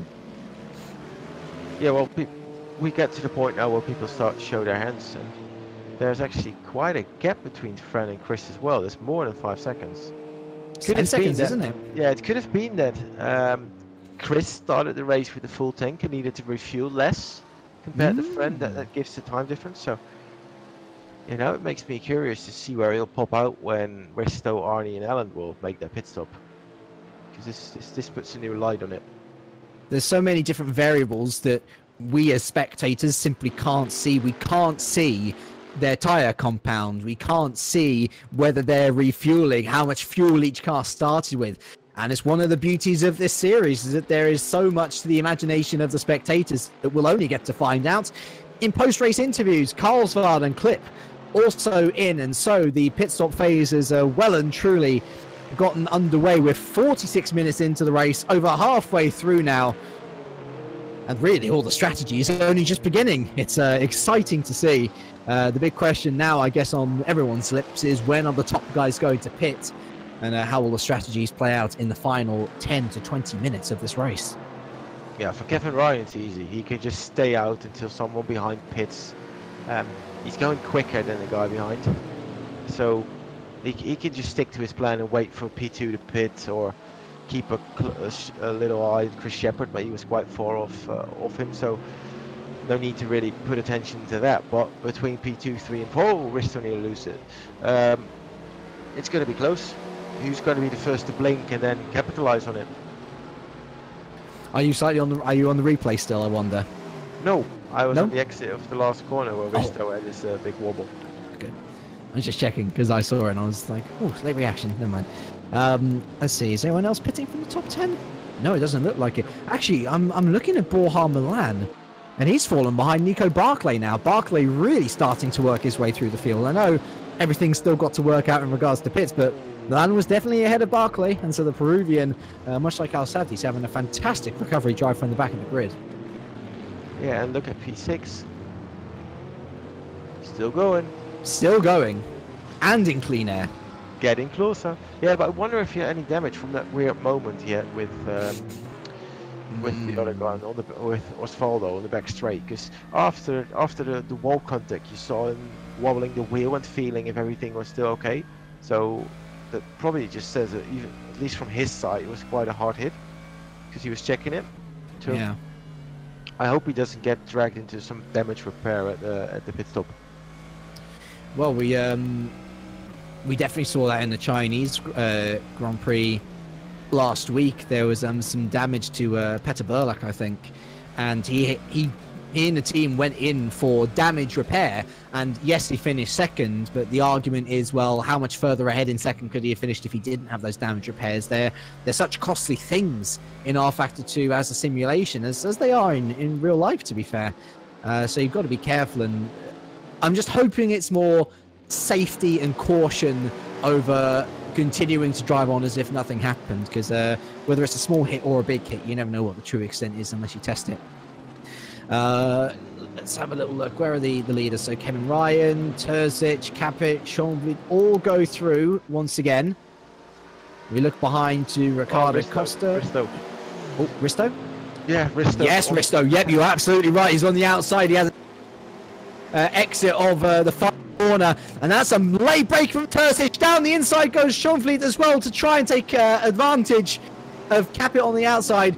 They all come out of turn 2 in the same order that they entered, but Capit looking to try and capitalize on maybe a bit of a lapse of concentration in Terzic. It didn't pay off, and Terzic is able to re-extend the gap just a little bit, but you can tell that these guys are getting feisty. They know that perhaps they're nearing that stage in the race where everyone is starting to go into the pits, and surely if there's any place that you want to overtake them, it's going to be on track. Yeah, and one of the things I spot is that Schoonvliet is a bit more confident on the brakes than Risto, because every time you see him catching up the few meters. So I wonder if you can expect like all of a sudden, won't call it a dive bomb, but like a surprise move. Like try and catch him unawares. Yeah. Well, there's been a few of those into this upcoming corner, the hairpin of turn 9. No such on lap 24. Of what I imagine is going to be near enough the 40 range at this point. Looking at how long the lap times are and then how long left we have in this race, 40 minutes. For those of you not keeping an eye on the clock. Yeah, just one heading thing I do... Sorry. No, go for it. No, well, I like to point out, Chris Shepard made his pit stop when I spoke about capitalizing on the fresh tyres. I'll just name his last 3 lap times: 201.4, 201.7, 202.0, and I'll swap to Alan Turchich for the last 3. 203.3, 203.1, 203.2. So in a quick math, they're already around 5.5 seconds in it in 3 laps, and they're still going at it. P2, 3, and 4. They're not boxing again, so it's going to be another second at least at this lap. You can definitely. At the point they're going to pit, there's going to be a big shot that Chris Shepard's going to be in P2. Well, to be fair, I wouldn't be surprised at this point that Chris Shepard's in P2 again. If we look at that bog standard minute for a pit stop, Alan Terzic 15 seconds off the lead. Chris Shepard's 1 minute 11 off the lead. At this point, he's going to be 4 seconds, 5 seconds clear of everyone else. But then again, we've got to consider the flip sides of the strategy here. These top guys will be on less fuel. These top guys are probably going to be pitting onto the softest compound of tyre available, as Nico Barkley makes his dive into the pit in P10. Well, if the tyres on the cars are the ones like the ones originally used by Rfactor 2, I've tested them quite a lot. I don't think they will swap compounds because it messes up the balance quite bad. It's quicker over a lap, obviously going softer, but on the long haul, I presume they're all on the hardest compound. This will pay off. Risto might have another shot here. Oh dear, down he goes the inside. I said we saw a couple of visions there. Oh, contact! And this is the opening that... Further contact on exit. I don't know how Capit managed to get enough speed out of that corner to stay ahead, but he has. And now he's going to have the inside of turn 12 to stay in P3. Schonvliet's going to have the better run through the corner, though. Is he going to have a little dive into turn 14? It'll be bold if he does. No, he does not. And Capit gets away with it, but that was ever so close. But it's all eating in to this gap to Chris Shepard that we believe is starting to open up, Rudy. These guys are just hampering their own progress now. Yeah. They're fighting themselves, so to say. But this is always the most difficult part of the driver, because obviously they've got their plan. All of them there. They've got their strategy pinned out, and then you've got one guy being Chris Shepard at this point, going out of the box and doing something different, and he's kind of screwing up your plan. So you think you've got everything sorted, and suddenly someone just turns you around 180 degrees. You're like mixing between either going in or sticking to your own plan, and it's difficult as a driver. I think all of us know as a driver you overthink a lot of things, and I'm quite sure that all three of them now are looking through the time list as well. Like, should I undercut? Do I stick to my own strategy? Can I do the whole race on one set of tires, just refuel, and just need to wing it at the moment? There are so many different options available, and then pick the right one. That's the beauty of race management, and it is why so many people and budding race enthusiasts and race managers out there love to come into sim racing. And it's fantastic to see this what was not even considered an esport at one time, you know, really starting to rise to prominence. 2017 was such a good year, and as someone who's been commentating now on sim racing for 5 years, I really think that we're going to see the best of sim racing and a further rise in popularity through 2018. We certainly hope that all of you here are along for the ride, and welcome to all of you, whether you're just joining us or have been with us since the very beginning. Lovely to have you all here and in the chat and watching. Please remember to like and subscribe to SimNews.TV and to this particular broadcast. I know I got those two mixed up. Like the broadcast, subscribe to SimNews.TV for more, and make sure to let GPVWC know that you'd like to see more of this, because we'd certainly love to give you more of it. And I've been looking at Chris Shepherd for the last 30 seconds or so, Rudy, and there's one particular little thing which I've noticed is that the time to the lead is starting to come down as well significantly. 1 minute 10 off the lead at current pace, unless Kevin Ryan is planning on coming in the next 5-10 laps or so. We could see Chris Shepherd challenging for the lead by the time the pit stop phase has finished. That is something very serious that the Irishman has to consider at this point. Yeah, but one thing that will mix up into that is that Chris Shepherd's tyres are about to get their first drop. If I compare it to how the tyres lasted in the first stint, they're like on a level for like 7-8 laps, and then they get their first time drop. And the last lap of Kevin Ryan, he upped his pace again. He had one, well, it's not even fair to call it a bad lap, but he had one. Well, let's do it. Yeah, one bad lap, and now he's back into his 202.3 pace, which is only 2/10 shy of what Chris Shepherd's doing. So I don't think he's challenging for, but I do see him going for P2 for sure. Yeah, that's a very fair point. Very fair point indeed. I think it's fair to say that the race is very much in Kevin Ryan's hands at the moment. It is up to him to select whether he wants to go for the safe strategy or the simple strategy. He's got to choose the right one. Is the point we're trying to get at to ensure that first win. Risto again. Risto 2P2 and now makes it. Yep, he has made it this time, although they're still very close. And yeah, Terzic, he looked like he was struggling the past few laps, and Capit has made it stick this time around into P2. It's the highest he's been all race, unbelievably. As they head through turn 12 and turn 13, is now the time for Terzic to pit, because his one saving grace was that he was able to keep Capit and Schoenflieg behind. Now he's in the middle of the sandwich. Now he's going to be getting held up because he's got the dirty air of Capit ahead of him. You know, surely now is the time, if there ever was one, because I think he's going to probably come out behind his teammate at this point. He nearly hits off Risto and boxes. Does he box? He does box. He box now. Yeah, considering if he was going for fuel and tyres, this is the only right moment to do it, because we'll probably undercut him back into, well, at least in front of Risto. What we will see now is where he comes out compared to Chris Shepherd, and if our view on it is right.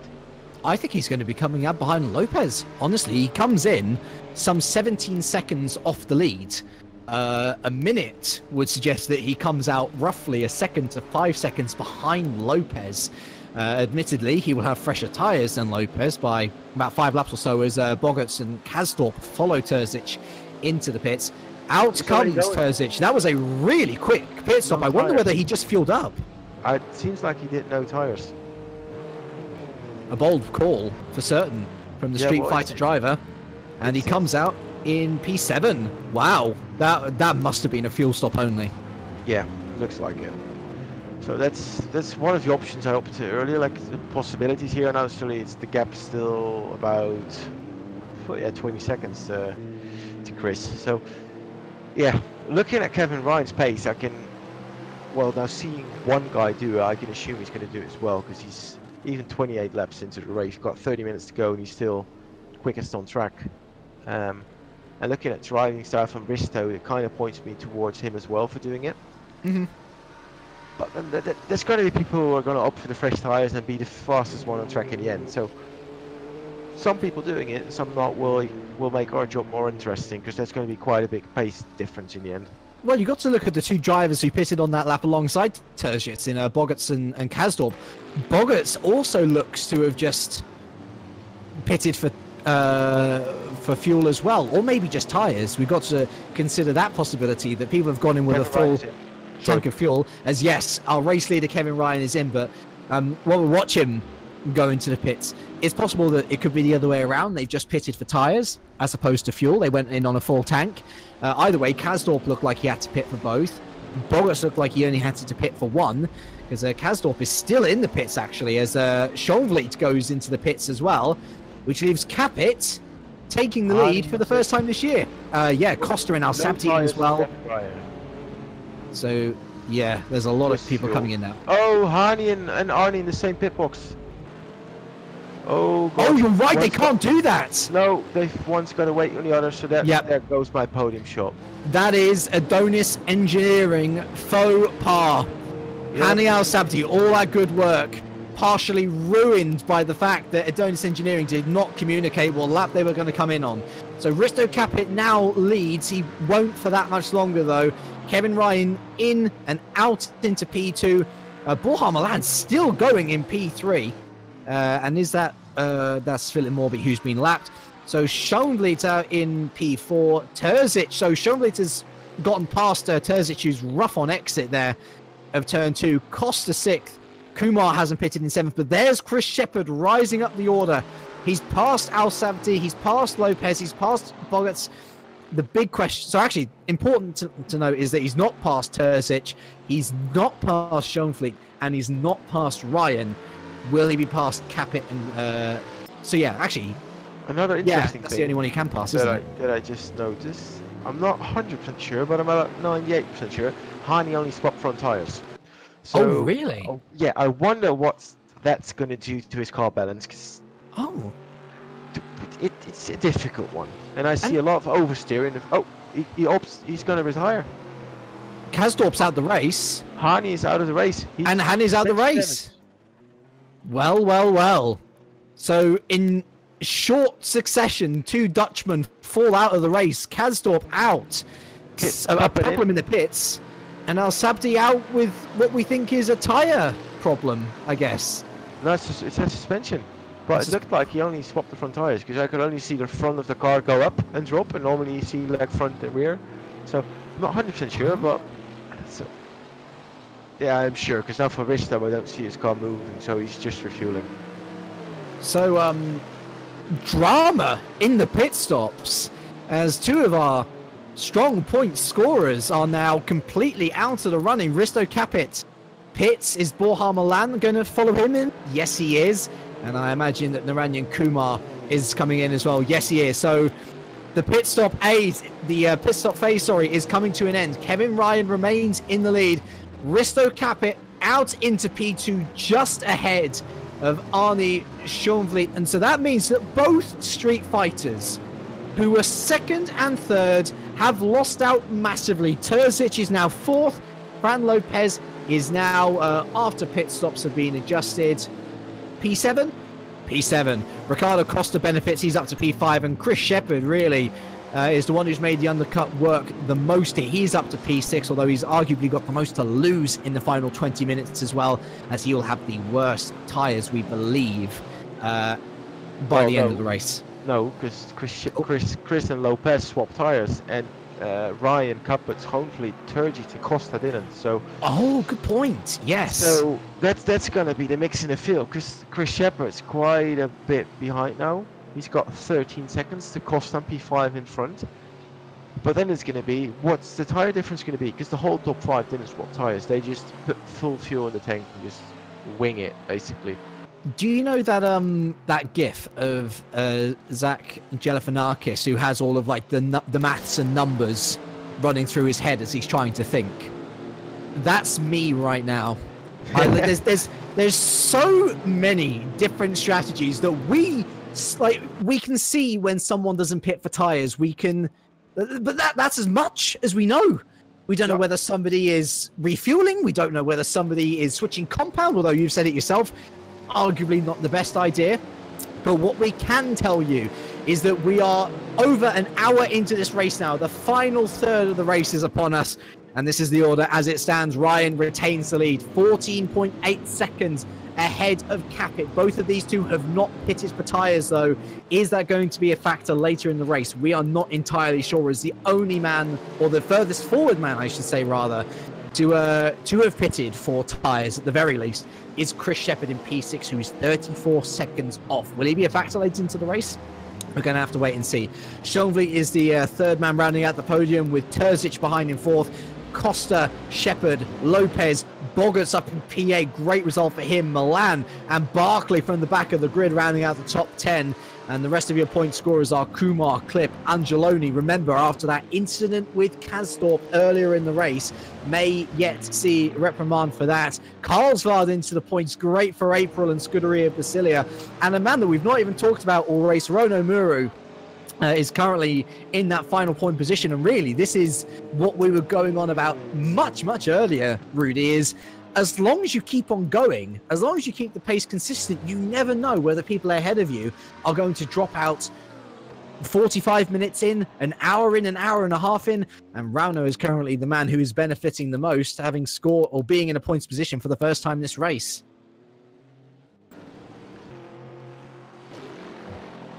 Yeah, it's interesting to see how we as commentators get fooled by the drivers. We think to have an idea where someone's going to pop out and someone just pulls the plug like, nope, not going to do it. And now we sit here again, watching timing screens, like how is this going to evolve and how is this final 25 minutes of race going to go with two different tyre lives going on basically on track. First laps out of the box, we can see that Kevin Ryan, Risto Kappert and Arnie Schoenvliet are pretty close in pace. But behind that, it's all up for grabs. I love this series. I've missed it so much, and I bet Terzic is missing the relative safety of the podium, because I'm just looking into the times. Is Ricardo Costa starting to catch up the Street Fighter driver? Because his pace is looking strong, the Portuguese. Yeah, I think he's going to. Terzic, of course. I mean, let's think of this in the larger context. This is Terzic's debut in the league. I mean, yes, you could say the same for Schoenvliet, but Terzic has nowhere near the experience in these types of cars at this level of series as Arnie has. So Alan is, in that context, doing a very good job, but surely he's going to be disappointed that he's now arguably going to be struggling to keep on to P4 as opposed to fighting for second and maybe the win. Yeah, well, if you look at the difference, first race, if you get away with the top 5 in the first race, with the amount of good drivers in the list here, I think he'll be content. He knows where to work on for next race, so as long as you can keep that mindset, you can keep building instead of hammering on yourself, it should all be good. We should wait and see. We should wait and see. And actually, it's fair to say after this pit stop phase, in truly what is a 2013 reflection, it's typical how, what's it, 4 years has passed since I last commentated on this series, and it's almost as if nothing has changed. The gaps have started to spread out now. It's something that we were expecting, but at this point it's all about who has the pace in them to make the most of the clean air that's currently available to them on track, and is starting to close. Right now, the closest battle that I can see is Costa starting to close on the Bosnian ahead of him. I'll have a little look further down the field to see whether we can't shine the light on some of the other drivers. Nope. But with only 24 running now, we're starting to run out of them. Yeah, no, it's definitely Terzic and Costa where it's close. We've got Risto in P2 with Arnie in P3 with about 2.5 seconds. Then it's another 5 seconds to Terzic. Well, then we obviously know Costa's close. I found one. Oh, down to P18 Argo. Brett Metcalf and Cameron Brewster are fighting it out, and actually we might see him take it. corner, Cameron Brewster back at GPVWC, this time with Apex, of course, the long time, the six-axis racing manager. And that's a very nice move from Cam back on his home turf. He's up to P18, and the South African Brett is down to P19. Ultimately, all for pride, this one. But it's good to see that people are still fighting for that pride down outside the points.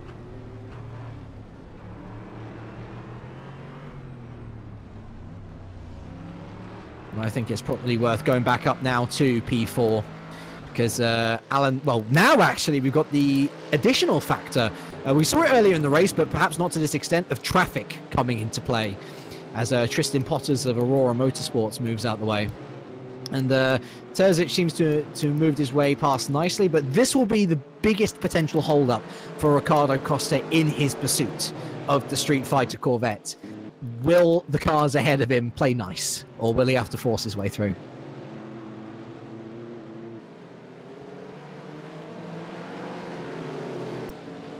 And Potters there choosing to stay on the inside as we head into the hairpin of turn 9. I'm pretty sure that Costa's not going to be happy with that one.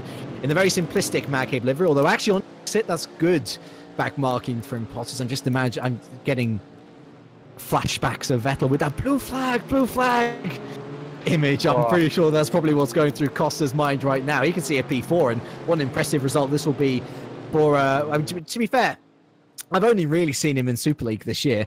Apparently he has plenty of experience in terms of endurance machinery, so he should be right at home here. Yeah, sorry, I'm actually moaning. Whew. There we go, I'm back. Late night? Yeah.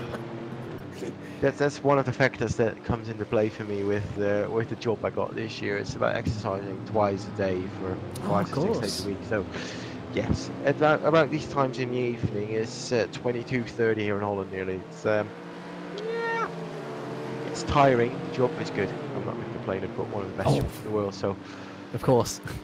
Well, actually, I imagine just on the notes of it, because we can talk about the comparison between real life and sim racing while we have a little bit of a lull in the action here. Do you find that being more physically fit gives you an edge in virtual racing, and in this case, virtual testing? Depends on the simulator. If you're at home, no.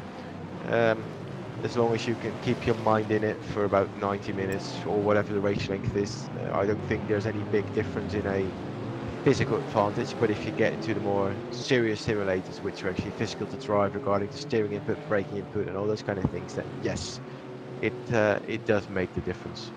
Because in all fairness, if you put your average bloke in a Formula 1 sim, not necessarily the McLaren one, but we can always assume that every team gets the forces that a driver needs to put in right. It'll take about 4 or 5 laps, and you will have, well, frozen lower arms and can't keep the wheel in his hands by cramps, and it's just too heavy. It's just physical to drive the thing, so you just got to be on it. I've been directed down to P16 by Argo, who's frantically typing away in our private chat. Has Potters made his way past Morby, or was Morby on the back of Potters, Argo? Was need to get his well, that's going. Costa is on 8/10 behind Terzic now, and Lopez is closing in on Shepard. Only 2 seconds between them. So the battle is heating up. Apparently it was Morby closing in on Potters, but he lost it through turn 7, and so nothing came of it. I've also been politely reminded by our lovely organizer Mike Pittman to say hello to our Facebook and Twitch viewers, of course, SimNews.TV, not just on YouTube. We look to broadcast to all available outlets, and so hello to the 20 viewers across Facebook and Twitch. It is lovely to for all of you to watch. Remember to give our page a like, favorite, subscribe, all the things. It's great to have you all along. We hope that you're enjoying the action as much as we are. I'm sure Terzic is not going to be enjoying the sight of Riccardo Costa getting to be an ever bigger and bigger presence in his rear mirrors. He has got just shy of 20 minutes to try and stave off the Mercedes AMG behind him. It's looking more and more ominous though, isn't it? Yeah, you see the little mistakes slipping in with Terzic, running too much on the curbstone, screwing over his own exits, doing so, cars wobbling around. So he is struggling. He's struggling. The car's moving a lot.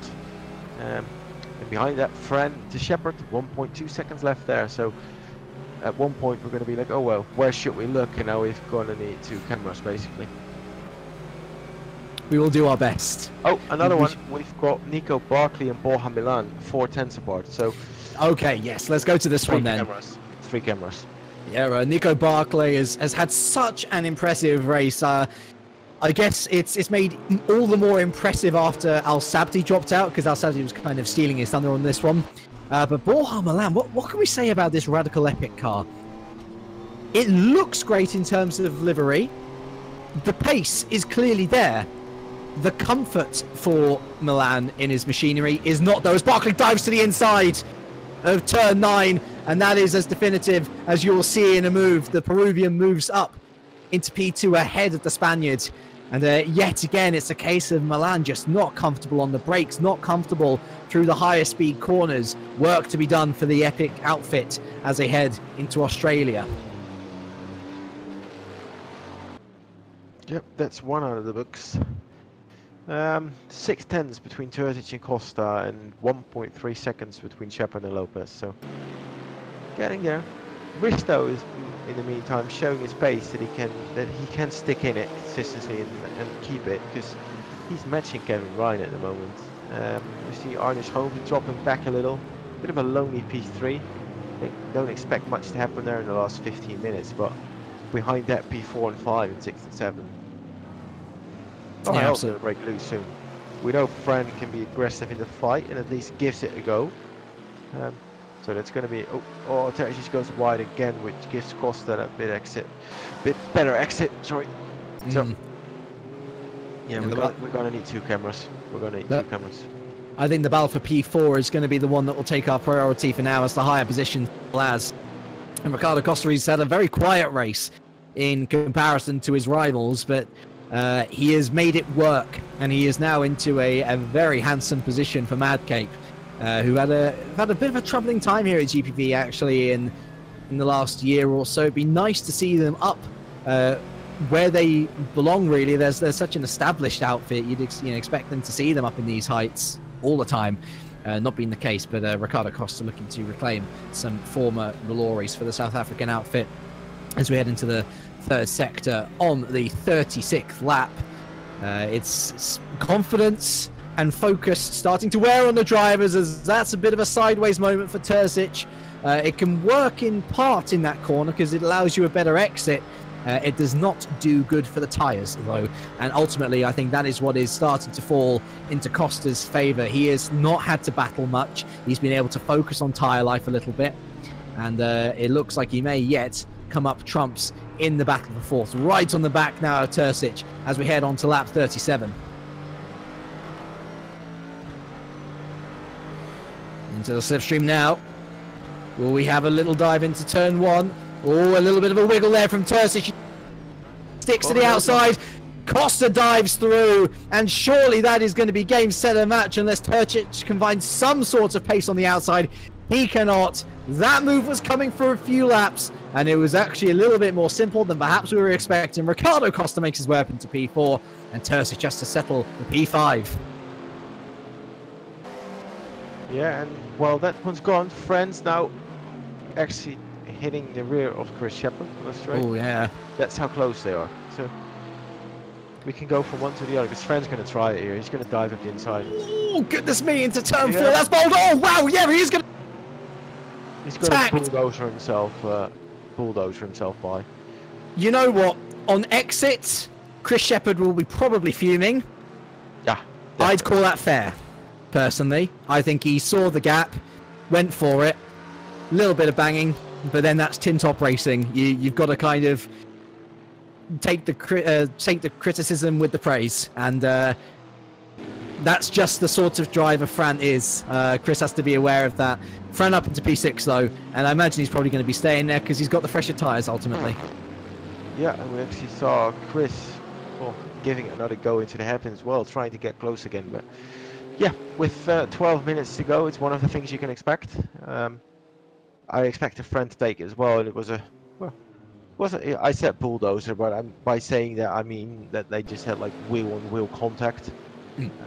But it wasn't anything massive, nobody off track, so no, it's proper racing, especially with the 12 minutes to go. If someone does it like this 3 minutes into a race, I would have a different opinion, but this stage of the race, all good.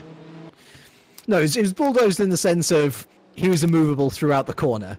You know, he was going to come through, and that was that. Our cameraman, Argo, is very keen to point out the last laps from Kevin Ryan and Risto Capit.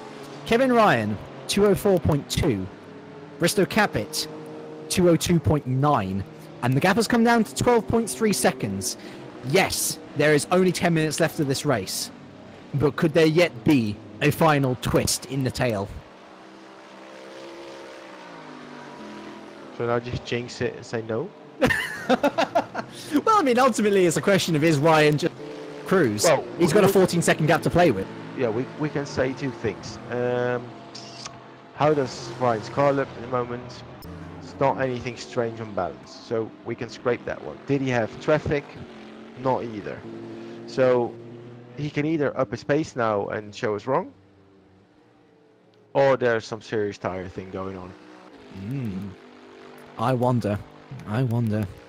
Another person has unfortunately dropped out of the race, Tristan Potters, who we saw up in P16, unfortunately dropping out that Gifster position to Philip Morby. So if anything was to happen to anyone inside the point scoring positions, remember down from 1 to 15 here at GPVWC, then Morby would be the one to capitalise on that. Funnily enough, actually, just behind him is his old TSA teammate in Cameron Brewster. Argo's getting very excited. 2 sectors, 1.5 seconds gained by Capit. The Estonian's starting to really up the pace, isn't he? I don't agree with that. Risto's gaining, yes, but I'm comparing the sectors as well, and it's not 1.5 seconds. It's quite some tense. I'll check the complete lap time this time around. Yeah. Actually, when I'm listening, it was 12. No, there's something else going on. It's about 1 second over the entire lap from what I see. Yeah, but I heard something while going into T1 on Kevin's car, which made me raise my eyebrows. Let me check it again before I actually point it out. Ooh, He's short on fuel. Kevin Ryan is short on fuel. He's lifting coasting. Really? Yes. He just did it into T2 again. He's short on fuel. And not short on fuel, I don't necessarily know if it's too short on fuel, but he's saving fuel. Curious. That's really curious. I'm not entirely sure. Are there boost modes? Not sure if they're available. I don't think so. Just sounds like not enough fuel in the car. Because there were boost modes on previous World GT I don't think so. mods, but not on these ones. Then okay, interesting. Well, it's got 9 minutes left. It's a race to the clock, and that's what we love. I mean, I say how much I love this series. I've said it far too many times throughout this broadcast, I know, but I love this series. So many different variables that you have to try and figure out every once in a while. There's that one, usually small detail that can fall through the gap, and it might end up costing big time. Oh, well, we shall see. We shall see. Risto Capit MP2 might just have more to play for. Yeah, if you can keep it on this pace, it won't be enough. It will get close, but... I'm hearing furious typing in our broadcast. Why? Oh, strap in, folks. Strap in. They're in for a good finish, I reckon. Yeah, Risto can now smell blood, of course, because he can yeah. see the pace difference. He wants to keep up his win streak as well. Yeah, pace-wise, it just seems like Kevin realised it 4 laps ago, because all of a sudden he loses over a second lap. Fascinating, isn't it? But he does it consistently, so he's like got a plan in the process. Well, that has been the saving grace of Kevin Ryan from this race. Not only so consistently fast at the same time, you know, really utilising that endurance experience that he's built up enough of a gap for himself and conducted the pit stop well enough, we think, at this point, that he's got that time to play with. I think he's got enough because he just raised the first split pace again to what he did the whole race, and I can hear him rev more. That's fair. So I think he cleaned his sheet in regard of what he needed. Fair enough. Fair enough. Okay. Looking back further down the field, Nico Barclay's moved to P8 now. He's gotten past the pole, Matthew Boggart. So again, a really impressive champion, and ultimately a very good day at the office for Stacks Racing overall. Can you believe it? Chris Shepherd started at the front of the field. Barclay was near the back. Chris Shepherd's going to be, unless anything massive changes, finishing P7. Nico Barclay just one position behind him. What a performance from one of Royal GT's most experienced drivers. That is why you have Nico Barclay in your team, in a nutshell. Borja Milan still rounding out the top 10. The Radical just about getting on home. And actually a shout out to Naranjan Kumar, the Indian, a reserve driver, finishing just outside the top 10. Is Matthew Clip closing on him? He's about 6 seconds away. So there's a bit of time for the Indian to play with. But for any reserve driver, I think, to come in on short notice and finish in the points is always a reason to be happy.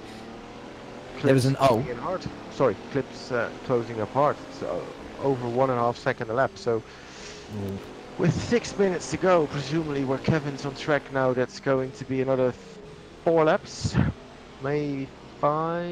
No, it's going to be 4 laps to the line.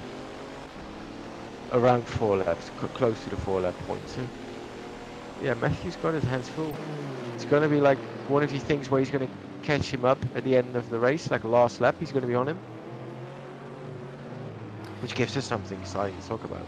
Oh, absolutely. A delightfully pink wafer color car as well for PGSR this year.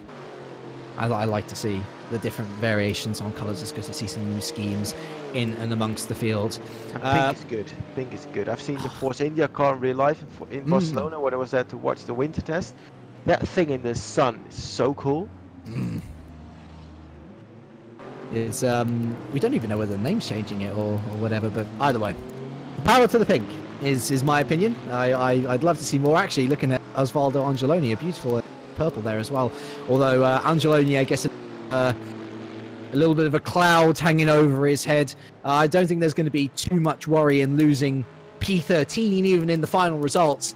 But in terms of potential reprimand or a slap on the wrist going into Australia, especially when it comes to a circuit like Bathurst, for any driver who comes out of this event with any sort of grid penalty, they're going to be ruining that decision, aren't they? Because Bathurst is a super difficult track to overtake around at the best of times.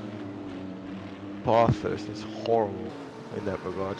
It's so difficult to drive behind someone in the whole middle split of the track because it's so much elevation change. It's difficult to see, and if you're that close, if the guy in front of you basically just points a corner wrong, you're automatically doing the same because you're just following it because you can't see the corners.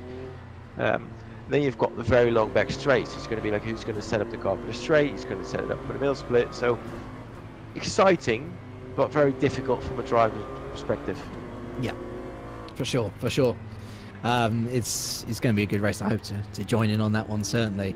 I'm just having I'm hawk eyes on the clock now because I believe we're going to be into the final 2 or 3 laps of the race at this stage. And to be fair to Kevin Ryan, we were worried about the fuel load.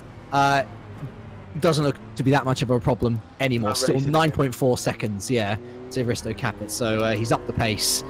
But perhaps just a bit of safety fuel saving more than anything. Yeah, well, it's going to be the second to last lap now, I think. He's up the pace, so we can we can say that the top 5 secured. Down to P16, sorry. Down to P16. We've got another change from Cameron Brewster, who's starting near the back as well. He's moving up as well. Philip Morby all over the place. Look at that drift on exit of P2. I think the Radicals across the field really struggling with setup, it seems. And Philip Morby, he was battling away for the point, but all those slips and slides, it's got to be hurting his tyre wear, and Cameron Brewster becomes just the latest in the succession of drivers to make his way past him into P16. Yeah, I don't know if they're working together, all the Radical guys, but they all seem to have the same problem. That thing's horrible balance-wise. They seem to be there in the beginning of the race when the tyres are okay, but as soon as they're a few laps into it, the rear tyres seem to overheat, and then it's just jackpot from the Philip Morby now. Well, Morbius has been having troubles all race, much more. Yeah, you should sign up with Mike for the drifting contest they're holding in Melbourne right now. It's like from the instant get-go into the turn, it's pure oversteer. Even at a slow speed now, so yeah, they've got some work to do for Bathurst to get their thing drivable, because here they've got the clearance to go a bit over the curbstone and touch a bit of gravel when needed, but that car balance in Bathurst is not a recipe for success, so to say. You got to be wondering, you know, is this, oh goodness me, going wide at turn 12 as well? Is this a fundamental car problem potentially? No, I don't think so. I've driven it quite a lot, the Radical. I think it's fine, but it's an approach you take with the setup, and it seems that it's a bit too much point. Chauvelin! What? Chauvelin's in the pits! No, well! We didn't see this coming. Chauvelin is in the pits, presumably low on fuel, in what must be the penultimate lap, if not final lap of this race. And there goes the podium. No, tyres. Was it tyres? Yeah. Well. The car dropped, so he either forgot to put off the tyre change. Because why would you take tyres when it's the last lap of the race?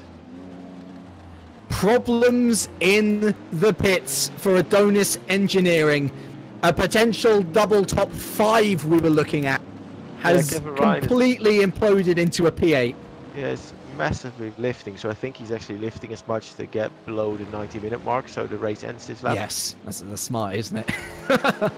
So we are maybe on the final lap of the race. In fact, there is time. Kevin Ryan can go to the flag now, but disaster there for Arne Schonfleet. It means that Ricardo Costa inherits a podium from a rather unassuming race. That move on Terzic, proving Kia Madcape are going to come away with this with perhaps far more points than they were expecting.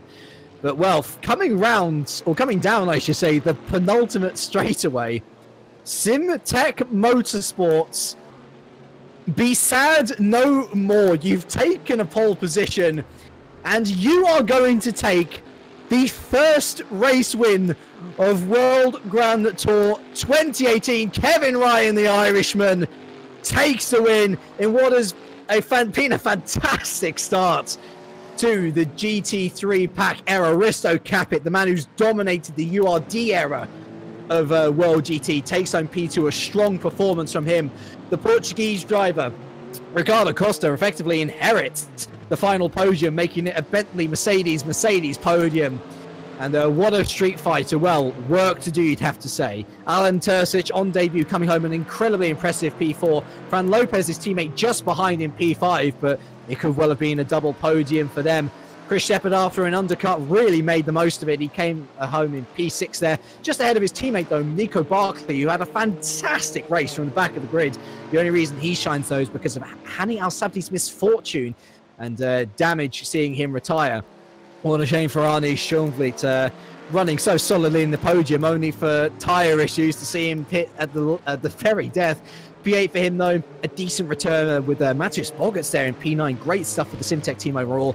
Borja Milan, in what proved a troubling day for the Radical outfits, comes home P10 with Naranjan Kumar, another Radical incidentally, just coming home P11 ahead of... Oh no, I'm looking at the wrong PGSR. Never mind, he does come home quite solidly, P11 then.